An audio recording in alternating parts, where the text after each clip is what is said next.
যদি তোমাদের কাছে মনে হয় তোমার স্ত্রী খারাপ, তোমার কাছে মনে হয় সে তোমার সাথে যাচ্ছে না, ফাইন কারিহতুমুহুন্না ফাসা আন তাকরাহু শাইআন ওয়া ইয়াজআলুল্লাহু ফীহি খায়রান কাসীরা।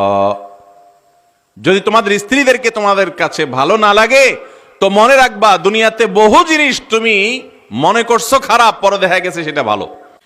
অনেক জিনিস আছে যেটাকে তুমি ভালো মনে করো না, অথচ ওইটার মধ্যে তোমার ভালো এবং কল্যাণ আল্লাহ তাআলা লিখে রেখেছেন।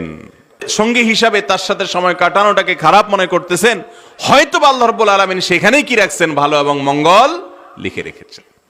তুমি সবর করার মাধ্যমে, ধৈর্য ধারণ করার মাধ্যমে, তার সাথে জীবন যাপন করার মাধ্যমে অনন্ত অসীমকালের জান্নাতের উপযুক্ত হয়ে যাচ্ছ। এর চাইতে বড় জিনিস কি আছে বলেন? আসসাবরু সাওয়াবুহু আল জান্নাহ, হাদিসে আসছে ধৈর্যের বিনিময়ে আল্লাহ তাআলা সরাসরি জান্নাত দেন। একই কথা মহিলাদের জন্য।